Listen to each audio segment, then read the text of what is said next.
Hello everyone, it's my pleasure to meet you once again, dear viewers for National TV, and welcome to the English News Edition. I will bring about top stories. In the holidays, members of the government visited the Ruvu National Park. They contemplated the animals of different species hosted by this tourist environment. And abroad, talking about Israel-Hamas war, UN Humanitarian Relief Director Martin Grafs said that Israel's campaign in Gaza has been waged with almost no regard for the impact on civilians, adding that Palestinians may not be able to return to northern Gaza due to widespread destruction. Welcome once more. News in details, and I'm Joseph Mundajan. The President of the Republic, Evariste Ndayishimiye, traveled this Monday to the Republic of Gabon for a working visit. This emerges from a press release from the office responsible for information, communication, and spokesperson for the President of the Republic. We continue in home news. In the holidays, members of the government visited the Ruvu National Park. They contemplated the animals of different species hosted by this tourist environment. Dieudonné Dachaisaba has the story. Ruvu Natural Park is extended on 4 provinces of Burundi. Those provinces are Muyinga, Changuzo, Ruyigi, and Karusi. The Natural Park is extended at 50,800 hectares. It is containing various animals on their leave. Ministers of Burundi government have visited this park to find out animals living in this park. They have seen different animals dwelling in this park. In addition to animals they saw by their eyes, one of employee of this park told ministers other animals that are living in this park. He mentioned tigers, pigs, rabbits, crocodiles, monkeys, tortoises, and others. He has also shown them skeletons of animals died in this forest.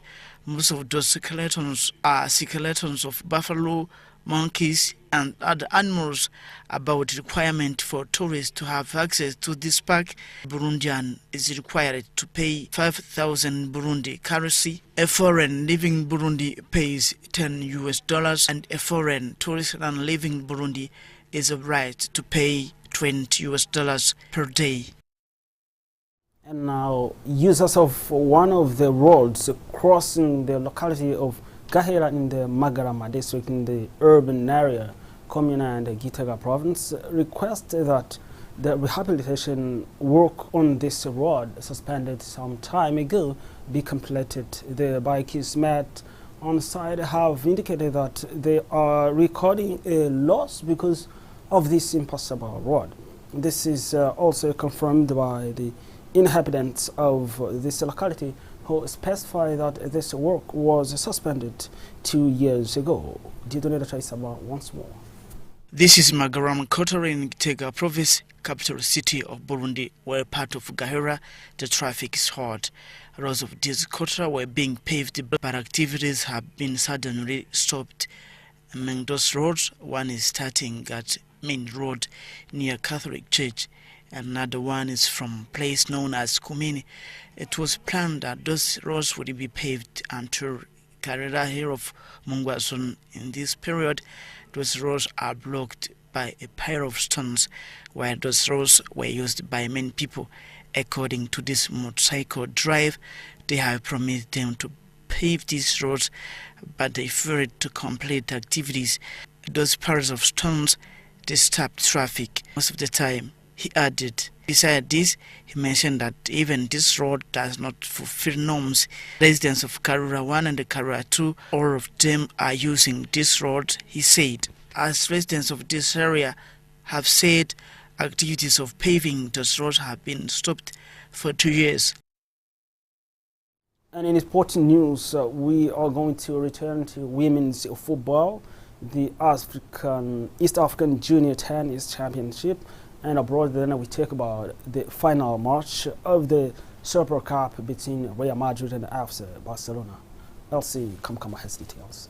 Lumitel Women's League goes on and is at its 5th week. Etoile du Matin team has played against Inwari team and has won 3 bats versus one of Inwari team.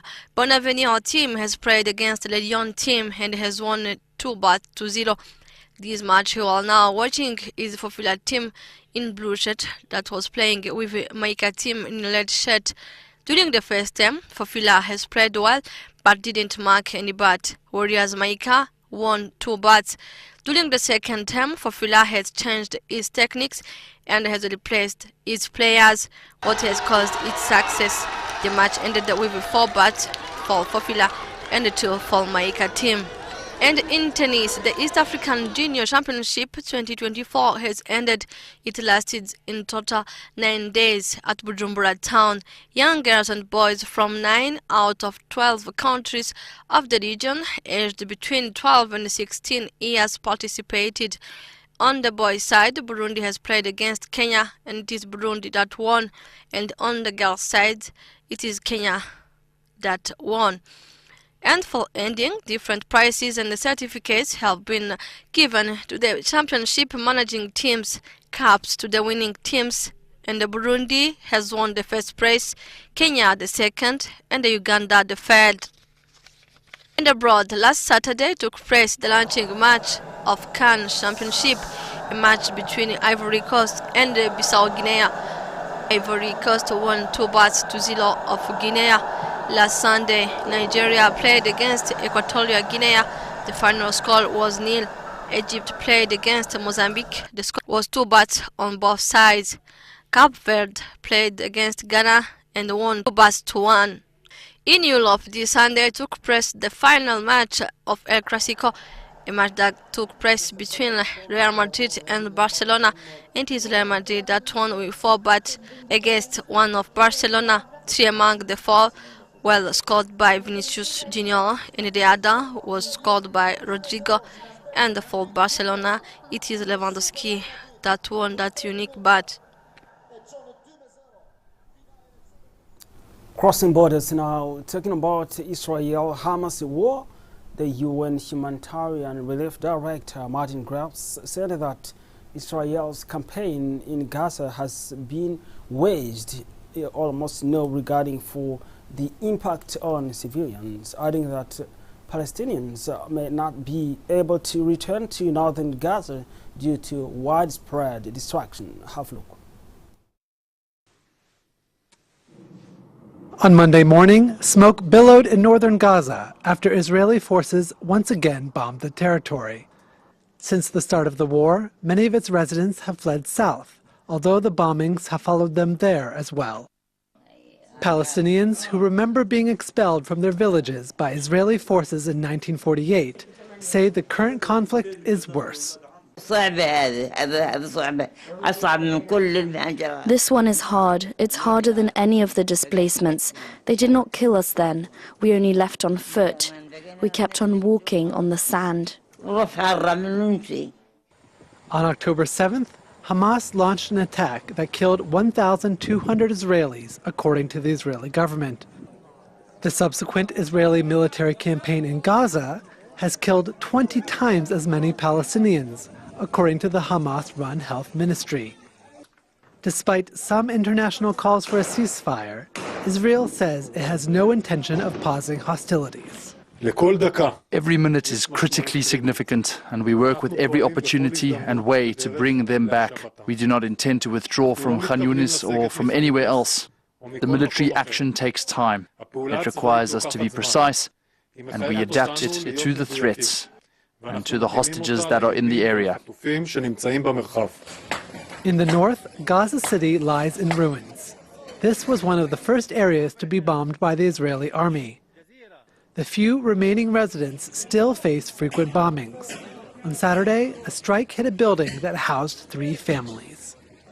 Where is the International Court of Justice? Let it come and see what happened here. How much longer will this go on? My son is a martyr, my brother is a martyr, my nephews are martyrs. There is no rest. According to the United Nations, the war has displaced 85% of Gaza's 2.3 million residents. They face acute shortages of food, water, medicine, and fuel, as well as a collapsing health system.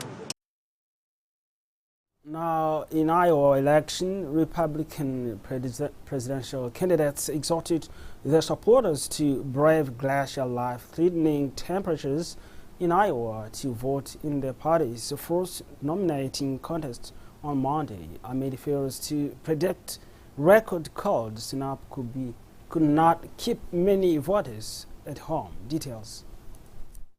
Will sub-zero temperatures cool the fire of political passion? That's become the key concern of Republican nominees in Iowa, each hoping their supporters will be the ones to brave the cold and come out to caucus. Despite the weather forecast, these voters are determined. It's supposed to be 18 below tonight, but I'm going. So I'm going to go caucus tomorrow, and I'm caucusing for Nikki Haley. And I don't care how cold it is.